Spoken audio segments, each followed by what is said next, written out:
ಆದಿವಾಸಿ ಮುಖಂಡ ಭಗವಾನ್ ಬಿರ್ಸಾ ಮುಂಡಾ ಅವರ 150ನೇ ಜಯಂತಿ ಹಾಗೂ ಜನಜಾತಿ ಗೌರವ ದಿನದ ಅಂಗವಾಗಿ 2ನೇ ದಿನದ ವಿಚಾರ ಸಂಕಿರಣ ಮೈಸೂರಿನ ಭಾರತೀಯ ಭಾಷಾ ಸಂಸ್ಥಾನದಲ್ಲಿ ನಿನ್ನೆ ನಡೆಯಿತು. ಆದಿವಾಸಿಗಳ ಭಾಷೆ, ಸಂಸ್ಕೃತಿ, ಶಿಕ್ಷಣ ಕುರಿತ ವಿಚಾರ ಸಂಕಿರಣದಲ್ಲಿ ಚಿಂತಕರು ವಿಷಯ ಮಂಡನೆ ಮಾಡಿದರು.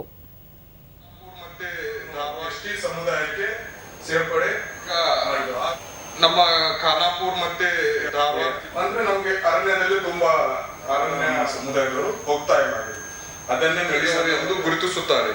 ತಿಳಿಸುವುದು ಅಶಕ್ತವಾಗಿದೆ. ಈ ಸುದ್ದಿಗಳು ಬಿಡುಗಡೆಗೊಂಡರು ಮತ್ತು ಕೆಲವರು ಸುದ್ದಿಗಾರರೊಂದಿಗೆ ಭಾರತೀಯ ಭಾಷಾ ಸಂಸ್ಥೆಯ ನಿರ್ದೇಶಕ ಪ್ರೊಫೆಸರ್ ಶೈಲೇಂದ್ರ ಕುಮಾರ್, ಭಾರತೀಯ ಆದಿವಾಸಿ ಭಾಷೆ ಸಂಸ್ಕೃತಿ ವೈವಿಧ್ಯತೆಯಿಂದ ಕೂಡಿದೆ. ಅವರ ಸಾಹಿತ್ಯ ಮತ್ತು ಸಂಸ್ಕೃತಿ ಅಧ್ಯಯನದ ಮೂಲಕ ಈ ಸಂಸ್ಕೃತಿಯನ್ನು ಕಾಪಾಡಬೇಕು ಎಂದರು. Led the tribal development movement, and this symposium, the one-year program that for his 150 years, will be looking towards the contribution made by Bhagwan Birsa Munda towards the development of society.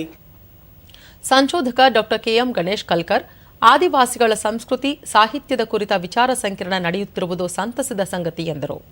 Types ಇವೆಲ್ಲರ ಭಾಷೆಗಳೇನಿದೆ, ಆ ಭಾಷೆಗಳನ್ನು document ಮಾಡೋದ್ರ ಮುಖಾಂತರ, video ಮಾಡೋದ್ರ ಮುಖಾಂತರವಾಗಿ ಒಂದು ಶಾಶ್ವತವಾಗಿ document ಇರಲಿ ಅಂತೇಳಿ ಒಂದು ಕಾರ್ಯಕ್ರಮ ಮಾಡ್ತಾ ಇರ್ತಕ್ಕಂಥದ್ದು. ಈ ಒಂದು ಸೇಲಲ್ಲೇ ಕಳೆದ 2 ವರ್ಷದ ಹಿಂದೆ ನಮ್ಮ ಬೆಟ್ಟಗುರುಗಳ ಭಾಷೆಯ ಬಗ್ಗೆ ಒಂದು ಗ್ರಾಮರ್ ಪುಸ್ತಕನೂ ಸಹ ಬಿಡುಗಡೆ ಮಾಡಿದ್ದೀವಿ.